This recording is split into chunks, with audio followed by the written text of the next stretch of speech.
What's up, everybody? Man, probably wondering what's happening, where I've been.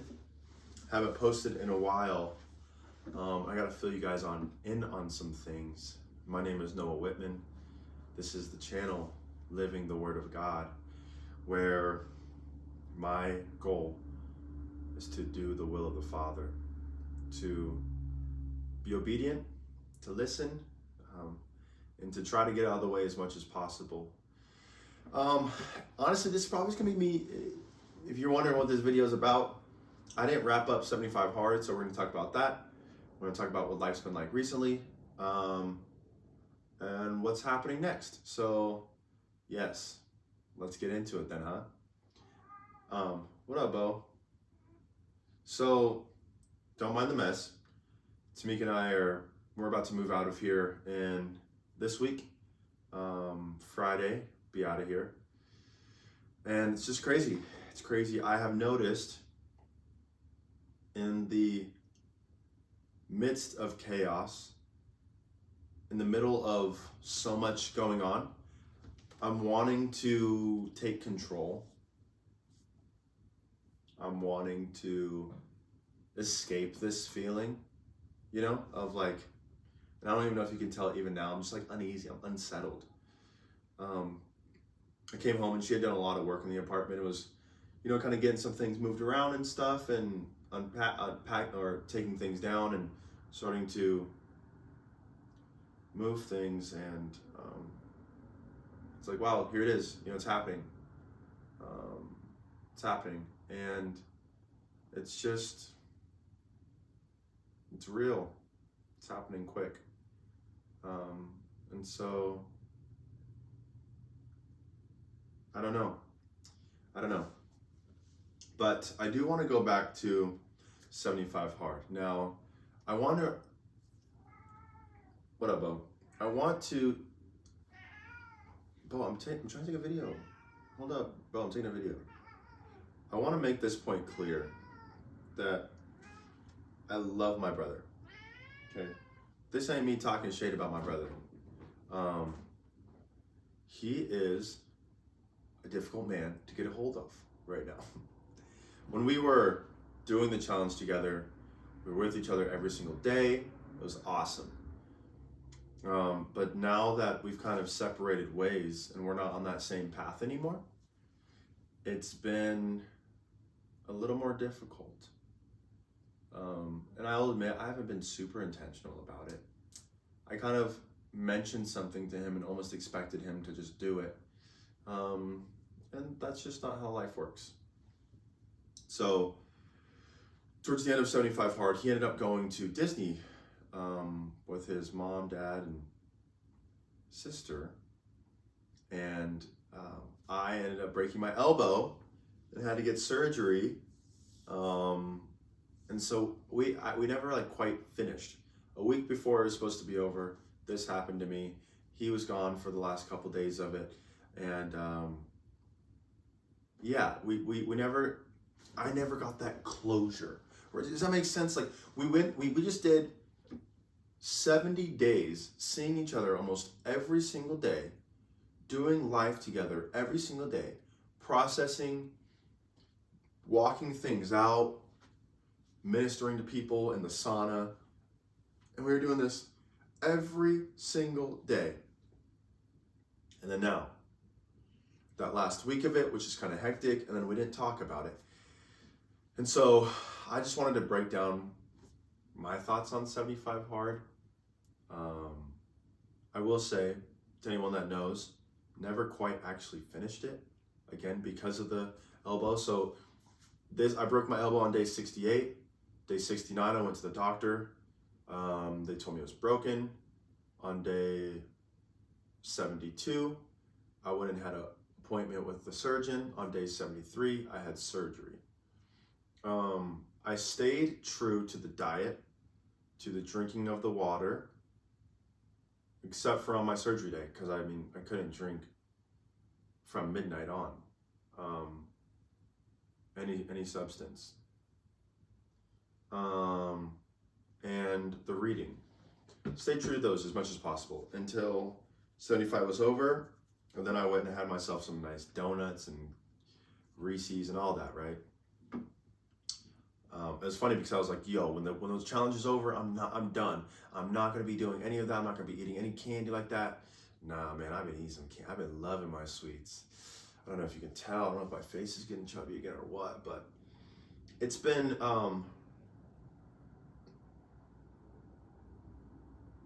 the process was so good, but I never got to process it.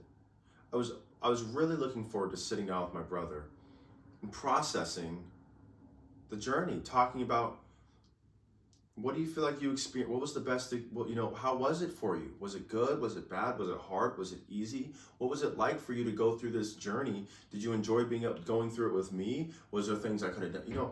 I wanted to process it with him. I've realized something about myself. One, I'm not like everybody else. We are all made individually, fearfully and wonderfully made in the image of God. And I understand that in his likeness. But I'm just starting to come into understanding of who I am and the way that I process and accepting that it's different than other people. And one of those things is it might entirely be okay with him to not go through this process of like, what was it like for you? All that. But that's what I need. That's what I want. And so I actually talked to him. I said, hey man, all that. Would love to sit down and talk with you, figure it out. He's like, yeah, we can do that. And then it's not really a priority for him, which is okay. But it's really important to me. And I'd been waiting. And again, like I said earlier, not being super intentional. This isn't me trying to bash my brother. This is me, again, being vulnerable, being open, being honest, being transparent. I wasn't being so intentional about it, even though it's something that I needed. Isn't that interesting how that works? It's like this is something that I need. I'm the one that needs to communicate about it because it's not something you need. Like without it, you're okay. So the onus is on me to communicate. The onus is on me to coordinate and set things up. And I was kind of in this middle place of needing it, but not being intentional about making it happen. And so I ended up getting to this place now where I'm like, you know what? I'm tired of waiting. I'm tired of it. I'm just gonna do it. I'm just gonna go post my last video. Because here it is we're in April. At the end of April. March 27th was day 75. It's almost been an entire month since the challenge has been over. I'm just now getting to posting a video. And that's no fault of anyone's but my own. But again, I was wanting to process. I was wanting to talk about it. I was wanting to do all that. And you just get to a point where you're like, you know what? All right. No feelings towards you. But I'm doing this. And I just had to start moving forward. One of the things that I've come to realize these last couple weeks is you can't tell another grown person what to do. You can't. You really can't tell somebody else what to do. And it's different if somebody comes to you and asks for advice. If they come to you asking what they should do.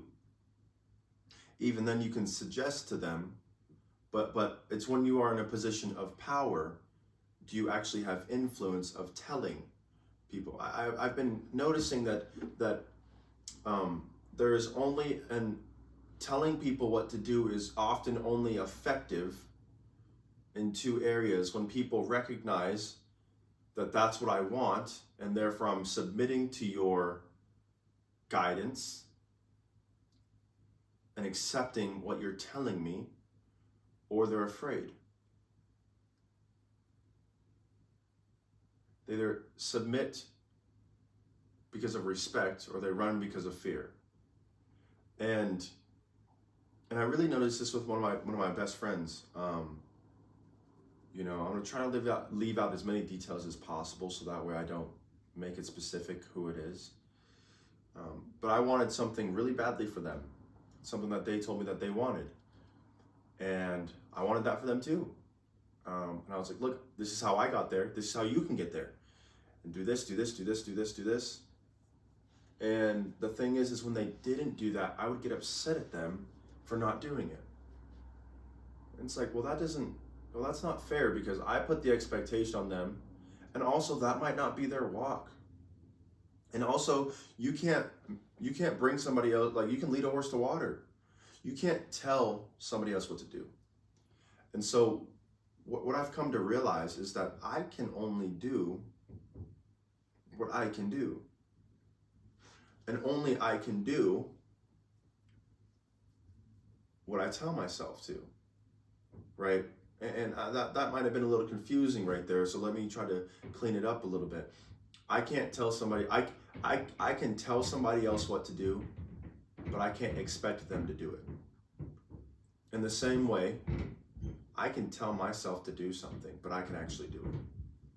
And so I've been, growing and learning and thinking about why I intentionally told myself to do hard things, to prove to myself that I could do it. And to just kind of keep going. And guys, I'm just processing. I was telling my dad earlier today, that I feel like people only do things for one of two reasons. Either to prove something to somebody else, or to prove it to themselves. And then if you want to add the spirit, or to be obedient to God. But from a carnal standpoint, I feel like people only do things to prove to themselves that they could do it, or to prove to somebody else that they could do it. And I'm in this process of letting go. That's what this year, if I had to give this year a title, it's twofold. It's letting go so I can press forward. Letting go so I can press forward. The theme of this year at our church has been push. Push. And I didn't realize that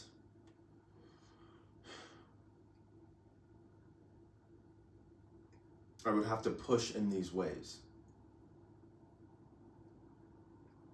I have to press in these ways. That in order to push forward, you have to let go of what's behind. And with my friend, wanting something for them that they maybe don't really want for themselves, they don't want it that badly. I was like, man, what am I doing? I'm putting so much pressure on you to be and act and do things, and so I'm controlling the situation, and I'm not allowing you to be who you are. I had to call my Uncle Jeff and say, Uncle Jeff, I need some help with this. He told me, he said, you can't pull somebody into their salvation, and you also can't allow them to pull you into the world. And so he said, in moments when him in a different relationship, he said, in moments when I feel I'm getting pulled, I would have to back away. Like, man, that's tough, because you love them and you're close with them and they're your best friend. But then you notice that you're getting pulled away. And so you have to step away from the relationship. And then come back to it and step away from it. And then come back to it and step away from it. But it's understanding that, look, I'm not controlling you. It's crazy how it started. It started with my mom, or it started with my sister, living here with her, and not realizing how much I wanted the relationship to be the way that I wanted the relationship to be. And that meant, as long as you act and behave and do the things that I want you to do in the way that I want you to act, behave, and do the things that I want you to do, then everything's good. But what that means is I don't allow you to grow. I don't allow you to become. And I also rob myself of the opportunity of getting to experience you for who you are. I also rob myself of the opportunity of getting to love you for who you are, of getting to know you for who you are, of experiencing you, of being present with you.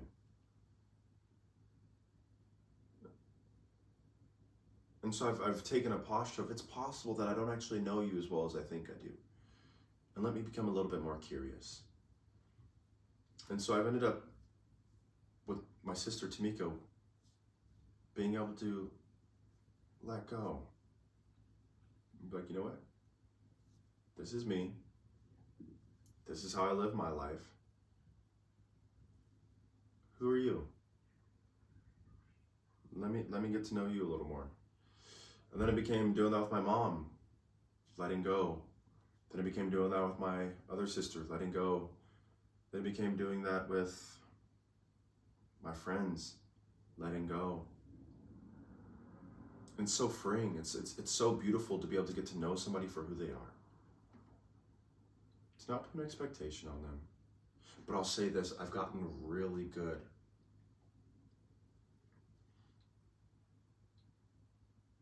Before, I've developed it so much, but it was like misaligned, right? Of like calculating who somebody is, how they'll behave, and the ways in which I think they'll act. My predictability model is actually pretty extravagant in its development, I should say. And so when I'm learning people for who they are, it's beautiful because it goes, oh, I thought you were going to go that way, but I didn't. Although I considered the thought, I didn't call it truth. And so what I did was I put them side by side to question, which one are you going to do? And by side, I mean, I noticed this about you. Are you going to go down this thought pattern that I already recognize? Or this one thought pattern? Or are you going to explore any of these other avenues of which you could be? And so seeing them go outside that thought pattern is freeing because it piques my curiosity, because you are not who I thought that you were. And now I get to learn you for who you are. And it's been a hard process, but it's been really good. It's been really good. I do want to transition to my elbow. Guys, it's healing up great. You can see, like, I don't know if you can even see it well in the thing, but I'm just about straight. I don't think Doc said I might not be able to ever hyperextend, which is like, I don't know if you can tell, but my arm is actually like, it's not perfectly straight, it goes down. And then coming up, look at this, I'm so close. Like, you might not be able to see the difference, but I can feel it. It's just a little bit, but I mean, it's healing up. It's also because I can feel all the screws. I have 7 screws and a whole plate. The plate goes from here, it wraps around my elbow, and it goes all the way to right here's the top of it. I've got 7 screws. One of the screws, it goes like in my arm like that long. It's actually ridiculous. But glory be to God that I'm healing up in the way that I am. Dude, I feel like this is gonna be a long video, and that's okay with me. Stick in. Thank you guys. Whatever. I was so backed up from taking the oxys.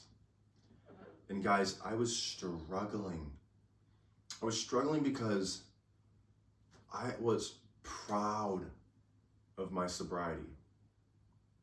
I'd been over 19 months sober. No weed, no alcohol, no nicotine. I didn't put any caffeine in my body. I was proud of being sober.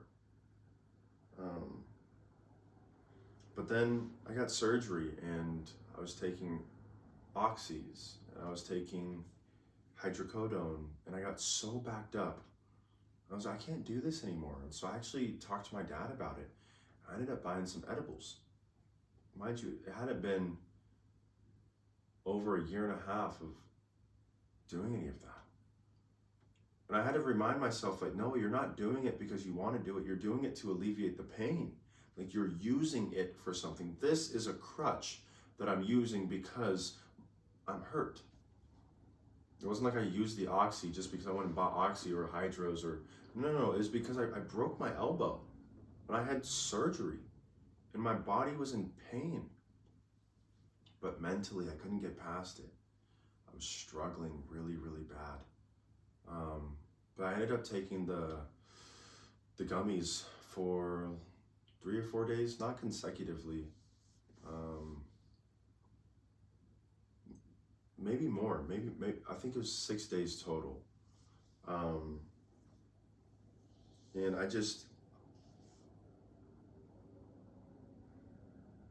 was really hard. But one of the things that the Lord showed me, he's like, Noah, you didn't just choose sobriety, you chose me. And you chose me over and over and over and over. At a certain point, it became, I chose to be sober. And that's when it became difficult. But what he reminded me of, he said, no, I never told you that you had to stop drinking. I never told you that you had to stop smoking. And hear me, listen to this fully. I never told you you had to stop using nicotine. And so I asked the Lord to remind me what happened, because I thought that's what happened. He said, you asked to get closer to me. I said, I did. And he said, and you were trying to get closer to me, but you couldn't. I said, I was, and I couldn't. He said, and the reason why you couldn't was I revealed to you some things that were in the way of you getting closer to me, because you would choose them over me. I was like, oh, that's right. You showed me that I desired to be in a relationship with weed, alcohol, and nicotine more than you. But then it came to a point when I said, God, I want you more and nothing else. And you showed me these things that I was putting above you. And so in that revelation, I chose God. I chose him over and over, day after day after day, to the point where I got to 1.5 years, 19 months, completely sober. But it wasn't that I was choosing to be sober inherently at first. I was choosing God. And so when he revealed that to me, he's like, we're not supposed to put anything above God. And so when I had the gummies, guys, I didn't feel conviction.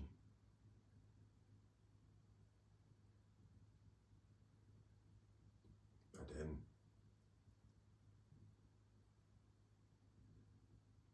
It's a really weird thought.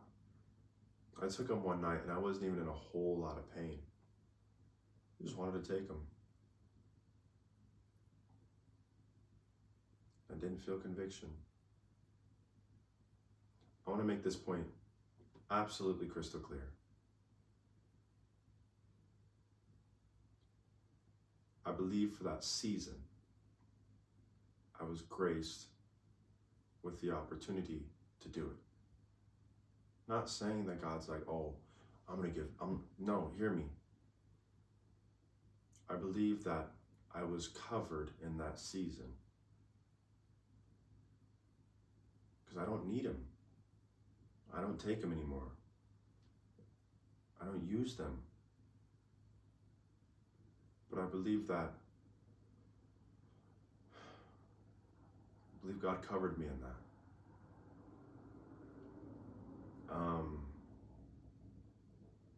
There were some more things I want to get to. One, just a quick one. My car got backed into yesterday. So annoying. So now I have to get a new door and all that. I just wanted to throw that one out there. But this is the next piece that I want to talk about. And that is, I've still been struggling with porn. I'll do so good, guys. I'll go weeks and weeks, 2-3 weeks. And then boom, I get attacked. I just fall. I get so upset. And the message today was, don't try hard. Don't just try harder, try different. And it just really rung in my spirit, because I feel like one of the things that I've been trying to do is just try harder. I just have to work harder. I just have to do more. And God's like, I need you to do something different, because obviously what you're doing isn't working.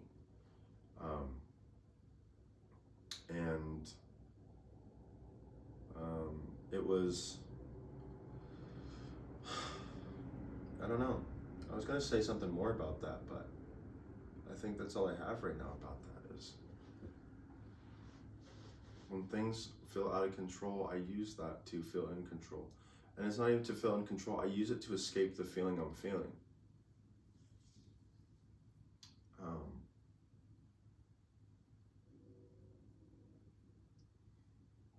However, I know God's up to something. I know God's doing something great, and I was reminded to hold on to my faith, to be encouraged, to not quit, to not give up, to keep going. Yeah, guys, I don't know. There's been so much going on. It's hard to try to recap everything.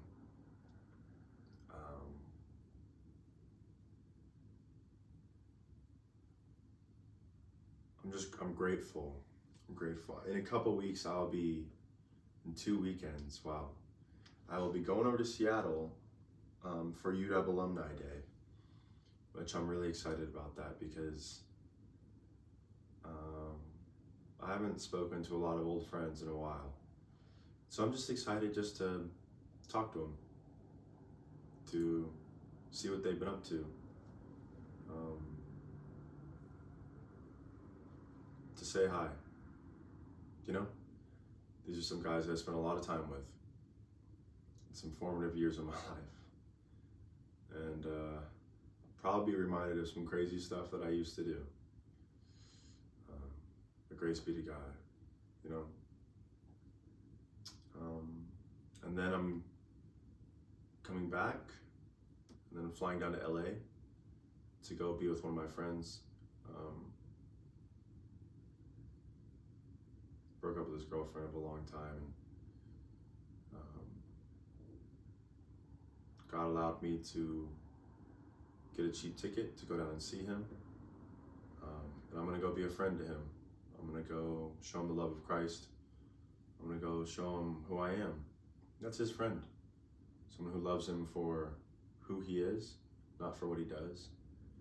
And is he perfect? No. Do I get upset with him? Sometimes. But being able to support him in this time, I think will be wonderful, and just be able to speak life into him,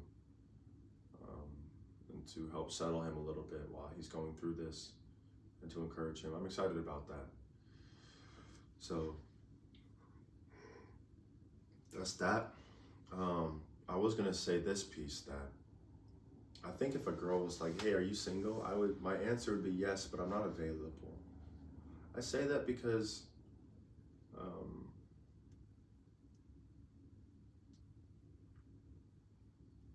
I strongly feel like God has a plan for me. And it's like, yes, for I know the plans that I have for you. It's like, God, he has a plan for you. Yes, he has a plan. But that's not what I mean. I mean, like,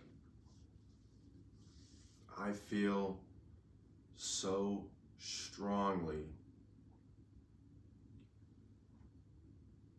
that God is lining things up. Like, oh, it's making me excited, okay? Because I want to explain this well. That your steps cannot be ordered if you're not taking steps. And for a long time, I was stagnant, unwilling to make a choice, paralyzed by the fear of making the wrong one. And then it became, all right, God, I'm walking. I'm going sober. All right, God, what are we doing? All right, I'm back in school. I played soccer. Well, we're done with soccer. I'm healed from that, healing from that, okay? Now I'm learning how to be a son, operating in my sonship. I'm learning how to let go of trying to control everything. I'm learning how to let go of trying to control myself and control the way that I feel, and allow, instead, being able to manage my expressions, manage my emotions. God, okay, I'm learning how to be vulnerable, and I'm walking through this process, and I'm walking through this journey. And it feels like God is, seeing the pieces. All right, Noah, keep going. I feel like God's just in heaven just cheering me on. Like, yes, keep going. You're doing a good job. Keep going. Just wait. I got something else for you. And I fall. Oh, God. Just come here, my son. Oh, come here. Get back out there, champ. Keep going. Look at him. He's going to be a senior. Look at him. He's about to graduate. And the devil's like, it took you 10 years. It took you a decade to do something. I'm like, yeah, maybe I'm like one of the Israelites when they escaped. It took me over a decade to do what should have been done in 4 years. 4-year journey dragged out to 10 years. 5-year hiatus.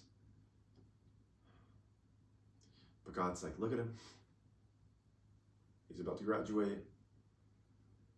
For I know the thoughts that I have for you, saith the Lord. He's like, oh, he doesn't even know what I got planned for him next. He doesn't even know what I got for him after this. He's been asking, but I got it planned. I got it ready, and I just need him to keep walking. And so that's why I say I'm not available right now, because God's got something great ahead of me. I have no idea what it is. But I know that I want it. I want it so badly. Because I want to do the will of the Father. I just want to be in his presence. I just want to experience him. I just want to feel and encounter his love. I heard tonight, I went to church tonight, they're saying that there were 2 lost sons in the story of the prodigal son. But only one of them, and neither of them recognized their sonship. The son who left came back talking about, well, at least I can be a servant because I'll have better than I have now. He came back in a place of humility, but he didn't understand who he was. He said, you are my son. You have this because you are my son. You're not going to be a servant of mine, you're my son. But the other son was like, yo, Dad, I've been here the whole time. What do you mean? Why does he get to go? And he didn't recognize his sonship either. Because the father's like, do you not understand that everything that's mine is yours? I would have given you a goat if you would have asked for it. Or 2 goats or 3 goats. Operating in your sonship. They said that,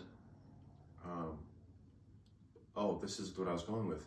That I've been that son that stayed home. Performance-based.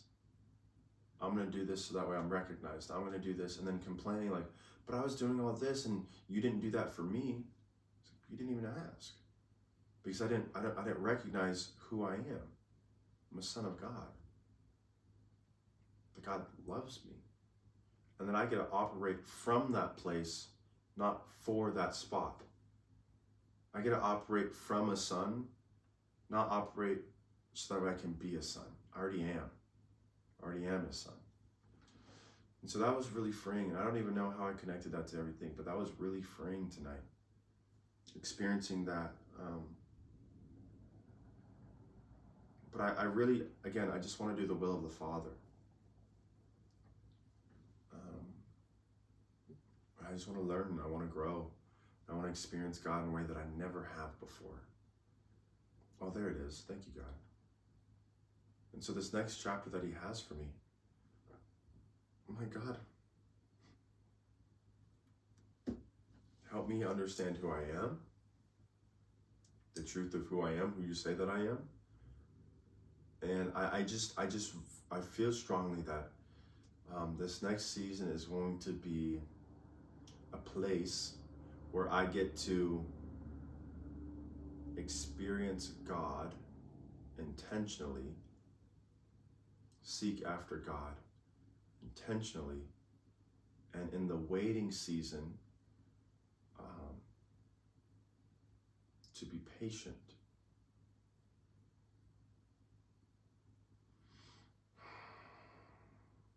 I feel again that I'm single and not available. And how long will I not be available? I'm not sure. But I'm certain that God is beckoning me and calling me close to Him and asking me to spend time in His presence and to fill myself up with His Word, to engrave it in my heart. I feel Him so strongly calling me, preparing me for what He's called me to. And so I'm so excited to go through this journey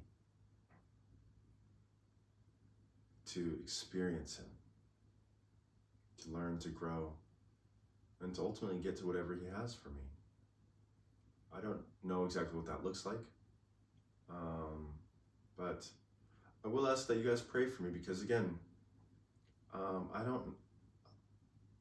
do a really good job of pretending to be okay, of faking like everything's good, and there's a lot of change happening right now around me. I'm getting anxious. I just want to control.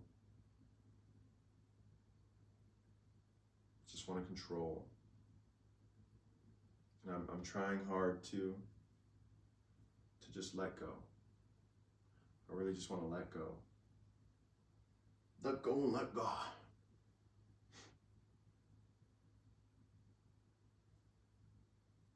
So, yeah, guys, I needed this. Thank you for anyone that stayed and listened, or again, Father God, I feel like you just had me do this.